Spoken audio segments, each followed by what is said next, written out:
Welcome to the Filibuster, the podcast of the Union University Political Science Department. I am Seth Brake, and I'm here with Sean Evans, who's the chair of the Political Science Department and a professor of political science. We're continuing a conversation we've had about Trump's first few weeks in office. Last time, we talked about executive actions and the power of the president, so if you're interested in those, definitely check out that episode. But this time, I really wanted to set some time aside to talk about one particularly interesting thing that's been happening in the new administration, and that is the Doge agency, or the Department of Government Efficiency.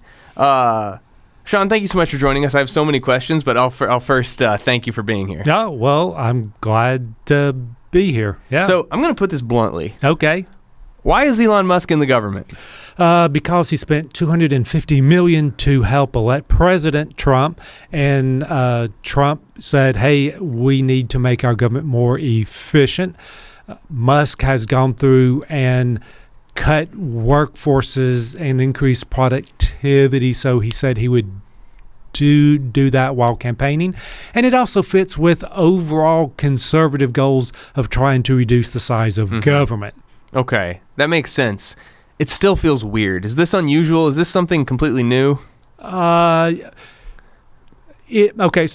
Yes and no. It's not new in that presidents have consistently complained about making the government more responsive to them, and they have tried different ways to ensure better management. Nixon changed the Bureau of the Budget, the Office of Management and Budget, to give it more management authority.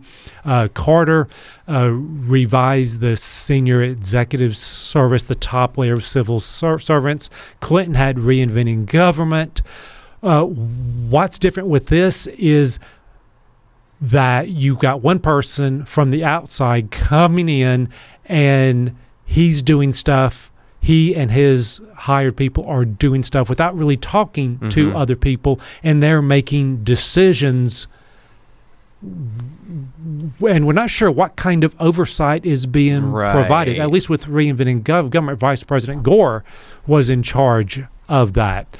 What we see with this is they're going in, they're taking over codes, they're rewriting it, and they're cutting off money to things that they don't like. And so to see something done this quickly and with that much impact, we've never seen something like this before.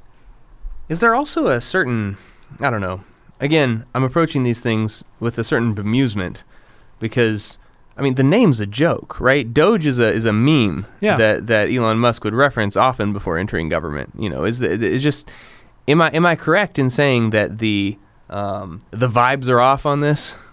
Well, I don't know about that. I mean, wasn't Doge connected to a crypto? Yes, there was a joke cryptocurrency as well. Currency associated with Musk, but I think Doge, Department of Government Efficiency. I mean, it just fit that. Okay, so we're rolling with it. Yeah. Maybe let's get some foundations then. So, talk to me about the idea of the administrative state. I mean, what is this?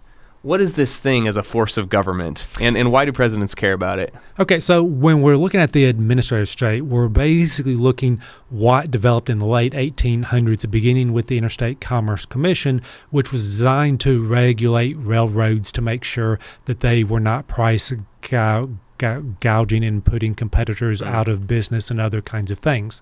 And since then, we've seen through the progressive reforms, the idea we're trying to regulate big business to promote competition.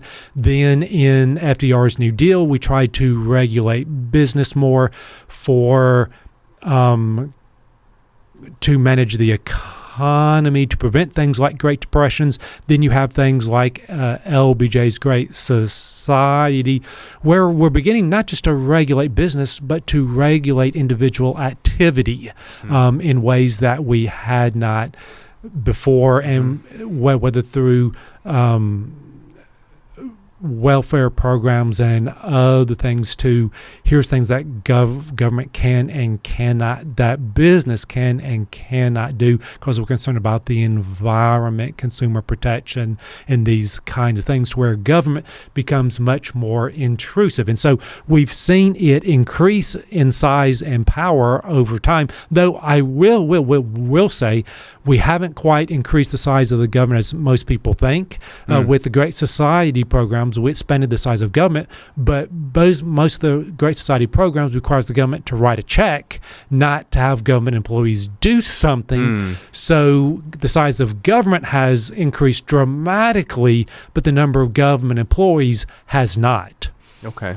Now, presidents are concerned about the administrative state because whether they deserve it or not, they're going to get credit and blame for national issues, even though they share responsibility with others. And so for that reason, they're going to want to be able to exercise control over the bureaucracy so that they can ensure their policy is followed. But at the same time, they want to make sure that the bureaucracy doesn't embarrass the president, and doesn't do things that's going to make it more difficult for the president to get reelected.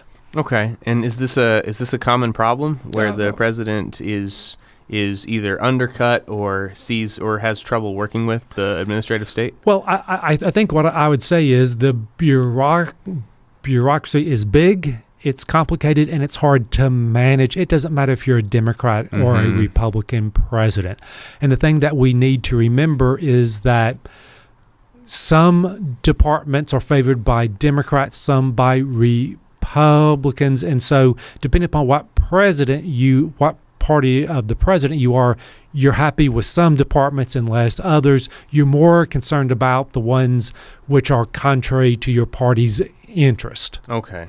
Yeah, that makes sense. So what are some things presidents have tried to do in the past then to rein in or control or influence the administrative state? So there's several things they've done. The first thing is they've tried to politicize it. And this is by and large by staffing the bureaucracy with people of their own choosing, especially the assistant secretaries, the deputy secretaries, and the people that work for them. Second thing they've tried to do is centralize control of decisions in the White House. Basically, all regulations, all department and agency suggestions for legislative change must go through the Office of Management and Budget to make sure it aligns with the president's prerogatives. And it's also part of the idea of to make sure that the bureaucracies are doing what we want. The White House wants to make all those decisions. What they've also tried to do is propose reforms to make the bureaucracy work better, with some success, but not the success that we need. And what's also interesting about this is one of the strategies presidents follow is they disassociate themselves from the bureaucracy by attacking it. Reagan said that government's the problem, not the solution.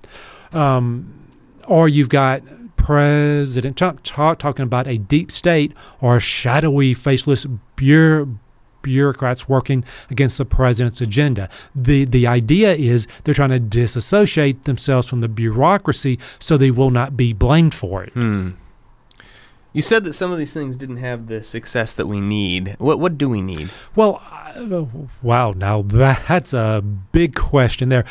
Here's the thing. Both people on the left and the right, Democrats and Republicans, agree that the bureaucracy as it is not working well. And so what people would say is most people believe we need to improve the governance infrastructure on some level. How that's done is of more debate. There are people who think that we need to improve the analytical capacity of the government to where they have the data they need to make decisions. And part of this is we do have a lot of out-of-date IT programs to where we don't always know what everyone is doing. We need to improve the personnel system. What we have found is that it's difficult to recruit and retain good people and talented people. That this may surprise people, government was some of the first users of AI to help get a better grasp on what all the government agencies and bureaucracies are doing, because they do have limited employees. And I think what some people would say, and that this would be potentially controversial, is stabilizing the leadership. In terms of improving the personnel system, we do have dead weight, but we also have the problem of a lot of our best executives are older, and when they resign or they retire or they're forced out, the people below them do not have the credentials, because we've been complaining about government for years. Right. The people are not going into government because, hey, I can make a big difference here anymore. And so part of the question is, in terms of stabilizing leadership, is we have what is called a government of strangers. We appoint people, but the average appointee lasts about 2 years. So it's hard for political appointees to engage in long-term planning, because once they develop a plan, they're gone, and will the person who replaced them follow up on it? Sure. So part of the idea is we need more stable civil service leadership who can think long-term, figure out the best way to get the bureaucracy to do what needs to be done, and also be responsive to the president at the same time. So those are kind of the big things that people talk about, but and there's an agreement that many of these things need to be done. Yeah. The question is actually getting it done. Okay. So I think that makes sense as a framework here. So now enter Musk and the Doge. What are they doing? Well, that's the big concern. So here's my problem. Everyone's in favor of getting rid of waste and fraud. Yeah.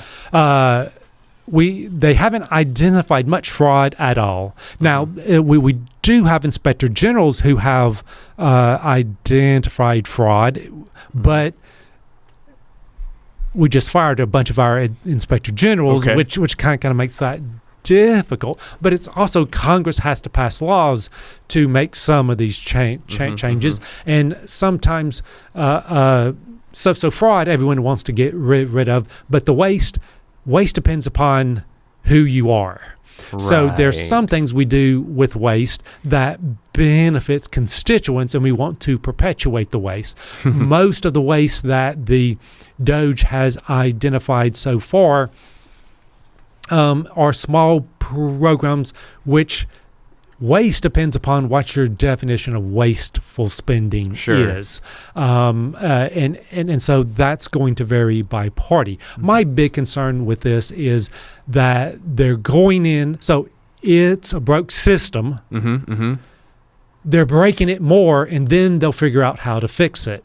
I think a better way of looking at this is figuring out what's broke and then fixing it, and then deciding how many people we need in a department and everything else. Or is this the best way to deliver foreign aid or whatever else? And so it seems to me the goal is to get rid of bureaucrats without thinking about what are they doing and what should they be doing. Does the DOGE have any power, any real power?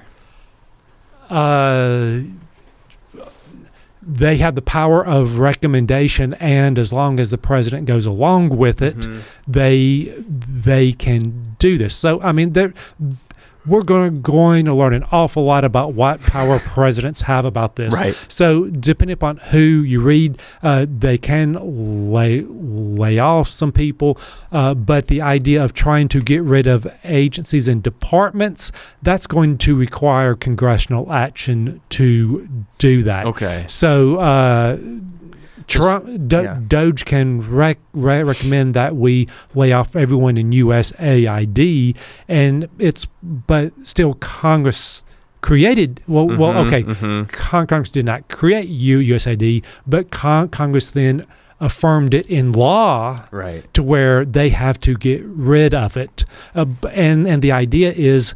Also, if Congress has created an agency, can you actually fire everyone in the agency? Right. because it's congressionally authorized. So on the one side, we have completely getting rid of an agency, which is something that you need Congress to do.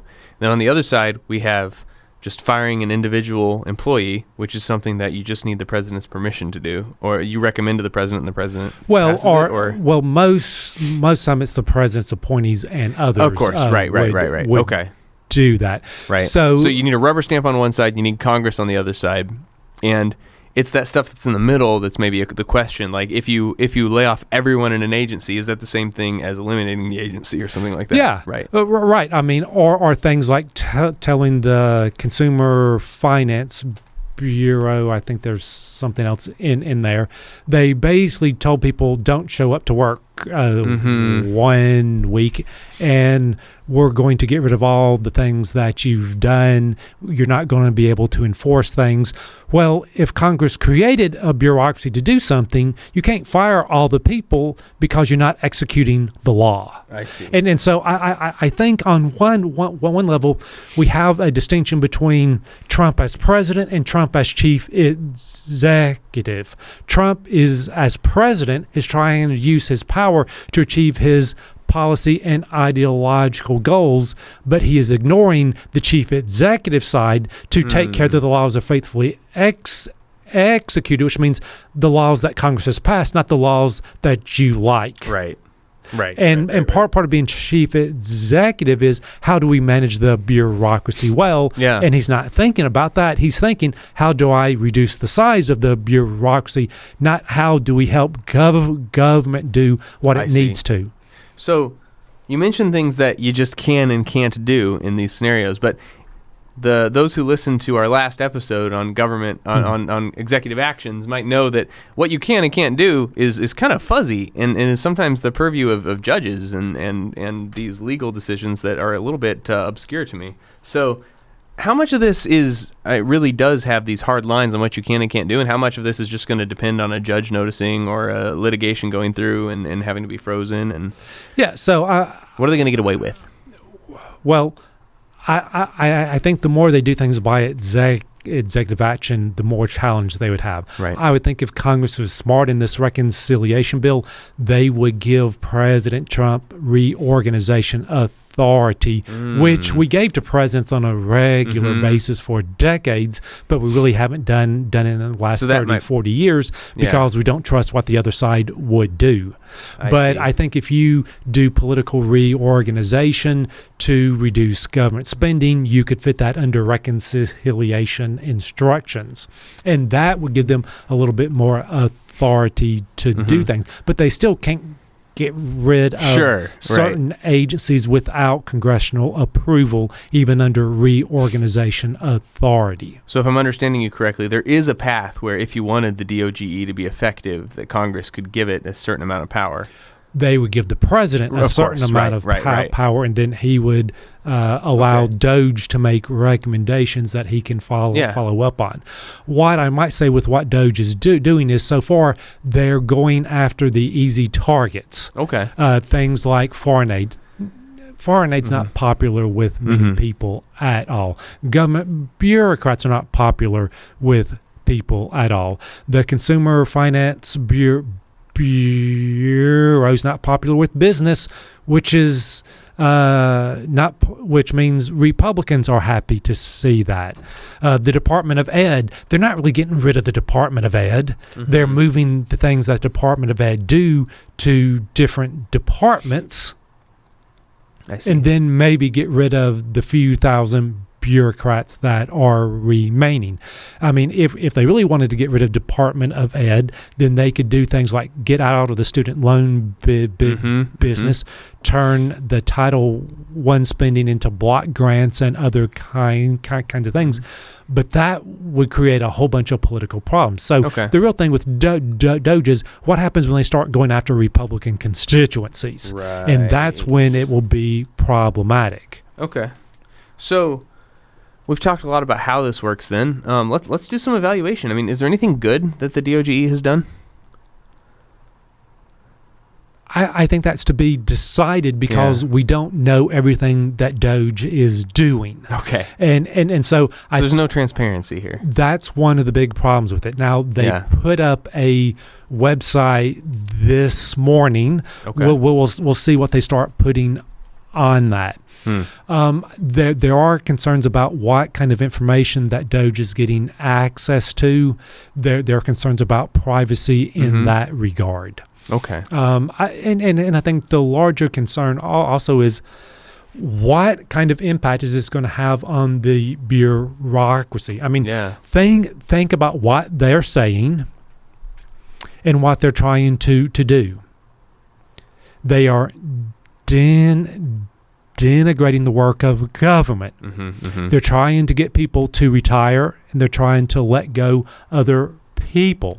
Now, if you're a person looking for a job, are you going to want to work for a organization that you're told is corrupt and wasteful? In which case, what's the quality of people that will be working for that? And if you know you can be fired when the next administration comes in, do you really want that job? Right. That makes attracting the labor harder. Yeah. And then we have the idea of government is expected to do certain things. Right. And we want them to do it well. So part of the question is what Doge doing? Is that making it easier for government to do things well, or is it just getting rid of people who we think are not in line with the president's agenda? Yes. We have to remember that delivering Social Security checks, providing emergency assistance for natural disasters, protecting people, securing the border, making sure drugs that go to public are safe, that all requires government to do some things well. And so the question is, are we making government working more effectively and efficiently, or are we just reducing the size of government without thinking about efficiency and effectiveness? Well, that's a useful framework. When Biden was leaving office, he gave this farewell address, and he warned about a tech oligarchy. He suggested that these tech leaders are getting too powerful and things like that. So as Biden leaves, and then we see a tech CEO with a prominent and maybe powerful position in the federal government, is this what Biden was warning about? Do you think he had a point, or is this something different? No, I think you can point to that and the tech CEOs who had prominent places at the Trump inauguration. I think when we're looking at technology, they have a lot of control over the information that we receive. They create things that we use every single day. I mean, most people carry along a 3x6 computer with them all the time that's tracking everything that they are doing. Sure. And so you had Shovoff write about surveillance capitalism, about tech companies collecting all this information on you so that they can learn how to manipulate you. I think that is a concern. I think it's also a concern when you have a tech oligarch like Trump going in just trying to cut because he is advancing his libertarian views when to a certain extent I'm not too sure the American public voted for everything that Trump is doing. Do they want to get rid of waste, fraud, and abuse? Yes. Yeah. But I'm not sure what Musk's idea of waste, fraud, and abuse coincides with what most Americans think it is. Do you think there's any potential that any good comes out of this? Oh, sure. I mean, I think that. I mean, to a certain extent, we've got a 1930s government in the 21st century. If we can do things to improve how we manage and do things, I think that could be good. I mean, I think there are a lot of things that we can do to improve efficiency in that regard. And I think technology can help us with that. And so I think the efficiency is the best thing that they can do as long as it doesn't undermine effectiveness. Okay. Well, some things to look out for and some things to maybe hope happen. Thank you for your thoughts on this, Sean. It's been a really interesting conversation about the DOGE, and I look forward to speaking with you again on these things pretty soon, but I yield the remainder of my time. Thank you.